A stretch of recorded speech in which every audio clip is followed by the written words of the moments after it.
So now we're on to the fireside chat portion of our event, and I'm very, very excited to be introducing our next speaker, which is Khadijah Mellah. As promised at the beginning, at Marketing Talk, we are really keen to showcase not just specific marketing techniques that we just talked about, but also the skills, the broader skills that you need as a marketer, which often aren't just about marketing. So Khadijah's here to share her story. We've got a little video to show you actually, which will bring it to life a little more. But Khadijah was the winner of the Magnolia Cup. She's a jockey, and she was the first hijab-wearing jockey in a competitive British horse race, which is an amazing achievement. And she's here to share advice about goal setting, achieving your dreams, and also what she's had to learn pretty quickly about building a personal brand. So first, a little video with more of Khadijah's story, and then we will welcome her. Trade as well in the blue cap. Harrow's Hero is still right there as well. Black Beauty on the far side, and in behind them Haverland travels well as they head on towards the final furlong now. Quite an open looking race. Gallant Trade coming through. Haverland on the stand side. Still right there is the Magic Sign. The Magic Sign and Harrow's Hero and Land Filly as well. Haverland is getting there with every stride on the near side. The Grey Kluber's Company runs on well far side, but it might have been Haverland near side. Kluber's Company on the far side, and not far behind them was Land Filly. It was tight. Here is the result of this year's Magnolia Cup. First, number 7.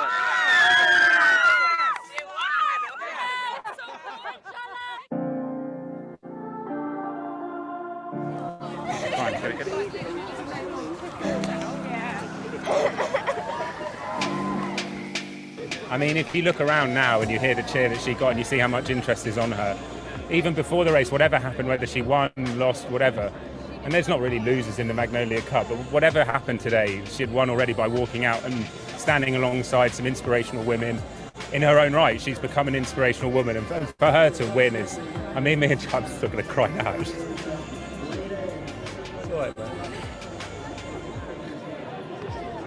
It's great. It's really great. Okay, I didn't think I would tear up on a Marketing Talk event, but here we are. Hi, Khadijah. Thank you for joining us. How are you? Hi there, Catherine. I'm really well. Thank you for having me. Yeah, great to have you here today. So going to ask you a few questions about your background and your experience and the way that life has changed for you, I guess, since winning the race. So do you want to start off by telling everyone a little bit more about you, your background, and the journey that you've been on as a young jockey? Sure thing. So I am currently a student, but whilst training for my race, I was 18. So I'm going to throw it right back to the very beginning and where I'm from and my family. So I'm from Southeast London in Peckham. I have 2 brothers and a sister. My parents are immigrants. My mum is from Kenya and my dad is from Algeria. So growing up, it was a very cultural and vibrant household. I went to a state primary school and then managed to do quite well and managed to get into a private school. So then there was like this shift in dynamics, which I'll go into later on because it is quite an important part of my character, being sort of thrown into these new environments. I was obsessed with horses as a child. Obviously coming from a very urban area, I didn't have much access to animals in general. I tried my best with convincing my parents to own pets. So I did have cats, rabbits, like a various amount of, I wanted to be a vet. There was no real aspiration to become a jockey at any point in my life, purely based on environment. The people I was associated with, you know, coming from where I was, no one sat there as a child and was like, yep, I'm going to be a jockey. It just wasn't even an option that anyone could deliberate. I was really lucky to be in an area where this community youth project was started up in Brixton called the Ebony Horse Club. And when you think of horses, you think of countryside, pastures of land, you know, you wouldn't think of, you know, a local chippy, but there's this incredible place in Brixton that has horses, and it was started in, I think, 2009. And as I was growing up through my primary school years, I sort of was trying really hard to find a place where I could ride. It was really expensive. My parents could not afford driving me out into Kent all the time, so it was like a monthly treat that I would go horse riding. So I found out about Ebony Horse Club, enrolled immediately. There was a very long waiting list, as you could imagine, and I started riding at the Ebony Horse Club, and developed my skills there. Learned more about horses and made connections, which was very important. Sort of being surrounded by the right kind of people therefore meant that I had the connections, which then led to my success in the jockey industry. It would have never crossed my mind if it wasn't for the fact that I was at Ebony and there were people who were linked to the racing world. So yeah, I was approached by the guy that was crying in that video. And he wanted to raise the profile of the Ebony Horse Club.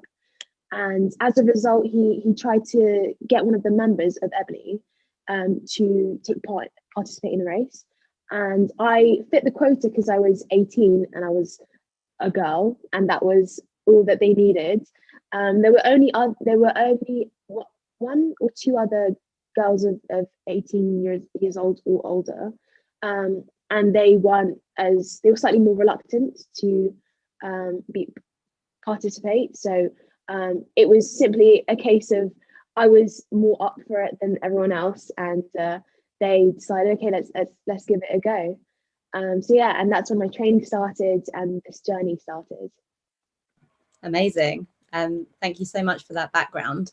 So it sounds like you made a real sort of leap of faith, and you had to have sort of confidence in yourself to be able to put yourself out there and take on that challenge. Did you set yourself any goals in order to get yourself to the point that you're at now? And what was your experience in that? It's a mixture of things.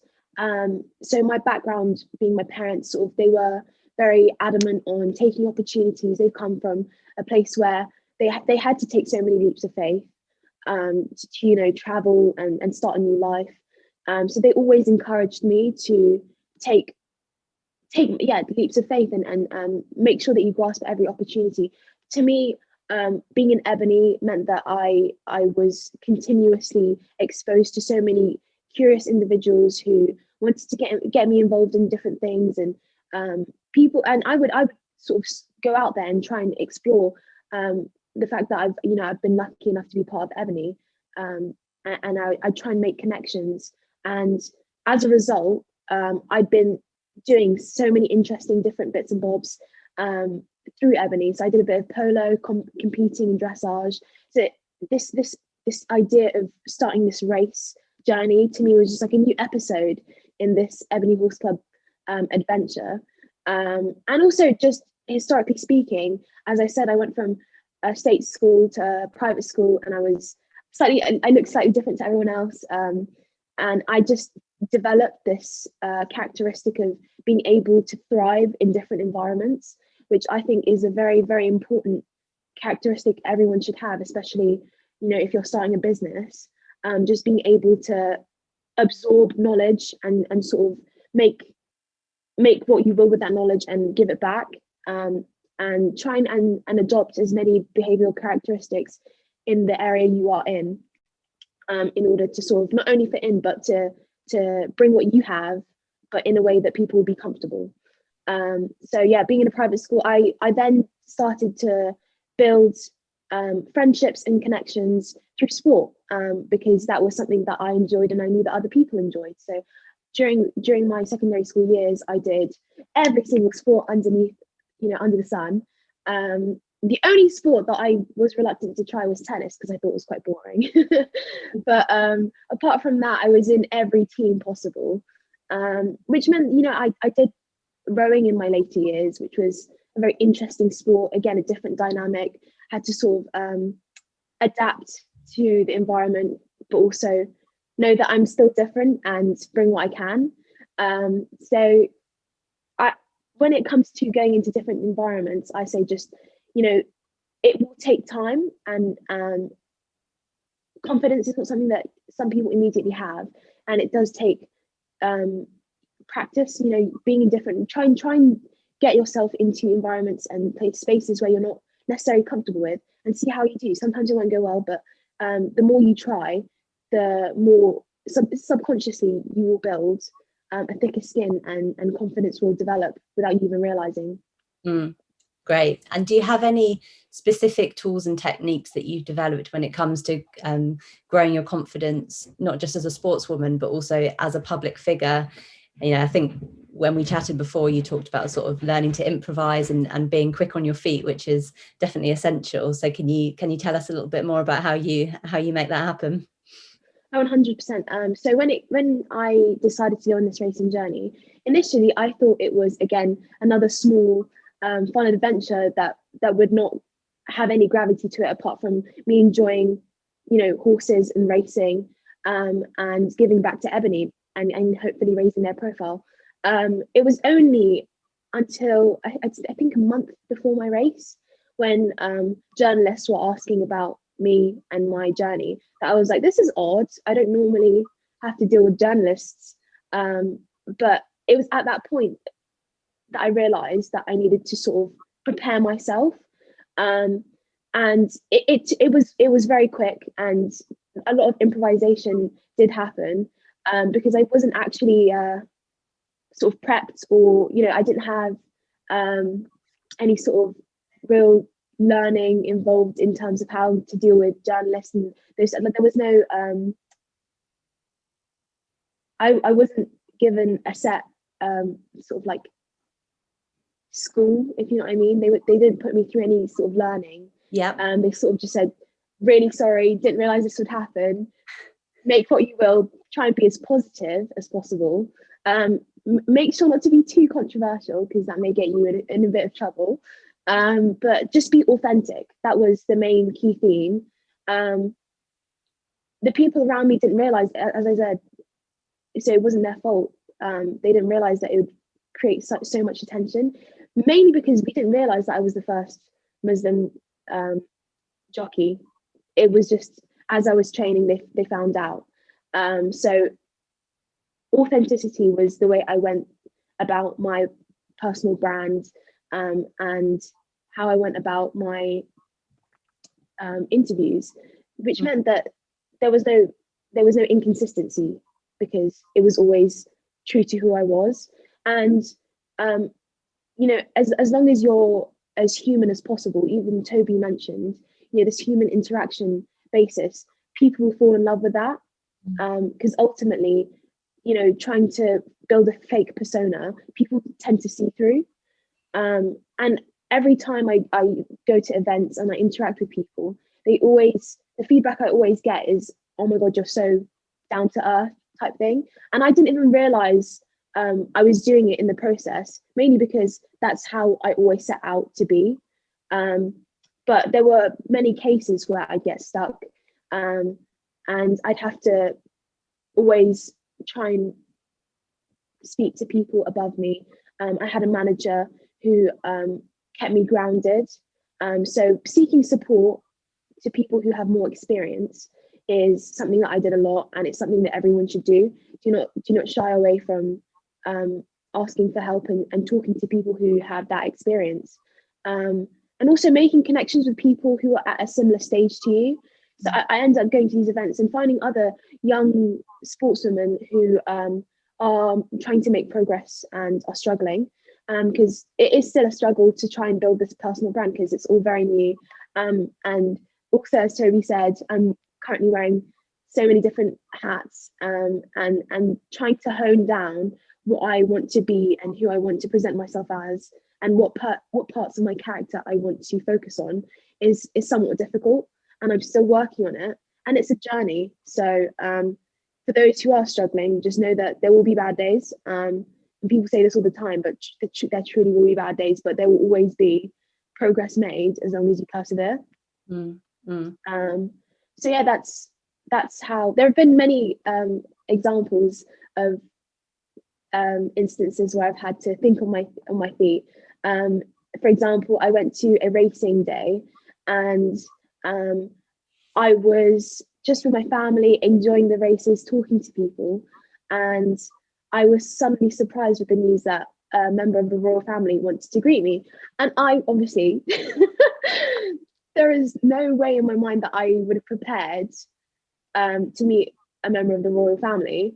I did fluff it a little bit, but overall, I think it went quite well. And it was a pleasant interaction and it was an incredible experience. But in those moments, I'm not sure if anyone's going to have that moment too, but there may be similar instances where someone that you regard of highly may be in the audience and they ask a question, or you may get a message from on your social media platform asking for a big brand deal or whatever, and you're going to have to take a step back, play it cool, take a deep breath in, and be concise about what you want and how you want to interact with this person. Being able to take a step back, breathe, and then go into situations is something that I've had to develop as well. And it's a very key skill. And in order to do that, you're going to have to be able to really reflect upon who you are and what you want to present. And it's a journey and a learning process. So, wow, so much amazing advice in there. Be yourself, be authentic, take a risk, but also take a deep breath and take a step back sometimes too. That is fabulous advice. You mentioned social media there, and we've had a couple of questions about it actually, so it'd be good to talk social media a little more. So when building a personal brand, the natural place to start is how you present yourself online and the channels and the profile that you create for yourself. And have you had any challenges when it comes to social media in being able to present yourself in a way that shows your authentic self and comes across in the way that you want to come across, and how have you overcome that? It's a constant battle. At the moment, it started off really well because I had momentum, but unfortunately I had a massive bump in the road. I was building my platform and I'm not sure what happened with my security on Instagram, but someone had taken over my account and removed all my followers, removed all my content. Wow. And I sort of had to, I was off Instagram for a month just trying to figure out what had happened. I was talking to as many people as possible, and thankfully one of the Silicon members of the team helped me out, and I got my account back, but obviously I had to start from zero. Which was again a learning curve because I had to build up my profile, seek out all of the people that I once had as followers, and essentially start from zero. And it was difficult, and it was really heart-wrenching because I built a rapport with all these incredible people. I made connections, and it was beautiful because I was exposed to this side of society that I didn't really know would accept me, and I was building on projects, but yeah, I had to start from zero, build my profile and try and make connections all over again. I think the most important theme and important point I'd like to make from social media and how it operates for me is making sure that I continuously post and make an appearance, because I use Twitter and Instagram mostly, but on Twitter I only made progress from posting regularly, interacting, making sure that I comment on other people's stuff as well as post, and making sure that people know that I'm still there. That's unfortunately declined at the moment because of my university adventure. But on Instagram, whilst I was making quite a lot of groundwork, it was only due to the fact that I was on there and spending a lot of time trying to create rapport and post things that would remind people of my journey, but also post stuff that is new, so people can see that I am now moving on and trying to do new things.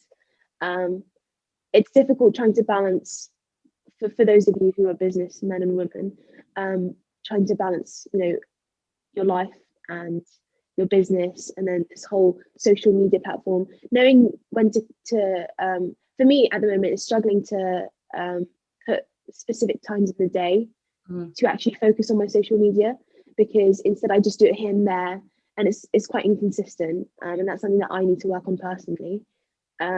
Also, because I'm not doing as much riding at the moment due to my degree, trying to figure out what content people actually want to see anymore, and whether they're interested in me or the riding. So I'm trying to sort of analyze my audience, but also trying to branch out. It's going to be difficult, and it's going to be a journey, and it's always going to be changing. And I'm going to hopefully take some nuggets of wisdom from Toby and what he said. Even though I'm not a marketeer, it's still relevant to my social media branding. So yeah, it's a journey, and being consistent and building a rapport with the people that are invested is important, I think. I mean, you say you're not a marketeer, but everything you've just said there is not just exactly what marketing should be all about, but often what we as marketeers actually forget is what it's all about, which is being real, thinking about who you're actually talking to, understanding what they're interested in. So I think there's some brilliant advice there that everyone can take away when it comes to building a personal brand. And I relate to what you've said there about trying to find the balance between your other commitments. So for you, it's a full-time degree. I'm sure we've got other students on the call today, or it's a full-time job, and finding the time to weave it in can be challenging. I don't have the answer on how to solve that, but I think consistency, like you say, is key. So trying to earmark specific times of the week where you do it is probably a good place to start. Yeah, great. Yeah. We've got a couple of minutes, so please do pop on any other channels. Here we go, we've got a good one that's just come through, again on social media. Is there anyone who you think is a great social media role model in terms of how they've been able to build and maintain their authentic personal brand that you particularly like? The first name that pops in my head when you say that, and I continuously aspire to be more like Dina Asher-Smith. She's an incredible athlete. And she has a mass following, obviously, because she is like a world-class athlete. But the way she structures her Instagram posts and her personal profile, she posts stories continuously, and it's completely authentic. You can tell from meeting her in person and her Instagram stories, you can tell 100% she is not filtering her character and personality, and she's such a fun, bubbly and honest person. And her feed just looks immaculate. Not only is she stunning, but she manages to manipulate her feed to make it look like she's continuously like dipping her toe into fashion, but also she's very current, and I love that. And the way her content comes across, even when you just look at her page without looking specifically into her posts, it just looks very neat and well presented and well thought out, even though it probably might not be as well thought out as I think. But it just seems like she's effortlessly put loads of effort in. But yeah, people respond so well to her posts, and that's someone that I try and aspire to be more like. Obviously she must have spent, she's a lot older than me, not that much older than me, but she's older than me enough to probably have spent more time understanding and building her social media. I can't wait to hopefully be at the same stage as her. Yeah, awesome. Well, we'll definitely have a look at her. We've got so many comments coming in, just wishing you huge success in your future endeavours, saying that you're fascinating, engaging. Just, I've been blown away. So thank you so much for all of your insight, which I think we can all learn from personally and as marketers too. The team from Silicon Brighton has also popped on a link so that you can continue following Khadijah's journey on Instagram. I will certainly be connecting with you there. And yeah, I just want to say a huge thank you again for your time and all of your wonderful insights. Absolutely. Thank you so much for having me, and thank you so much for the lovely comments. And that brings us to a close of yet another Marketing Talk event. Thank you so much, everyone that's come along, for all of your really brilliant, engaging questions. and for interaction with our two speakers today. I think it's been a great event. If you would like to save the date for our next event, the date, link and a QR code is on the screen now if you would like to get that in your diary now. And yeah, really just thank you again for all of your time, and I look forward to seeing you next time. If you want to carry on the discussion, there's also a link there to join up on the Silicon Brighton Community Hub, which I highly recommend doing. We'll post these slides there, and there's also a sort of forum style setup where you can pose questions or interact with anyone else that you've met today. So I look forward to seeing some of you over there. Thanks again, everyone, and bye for now.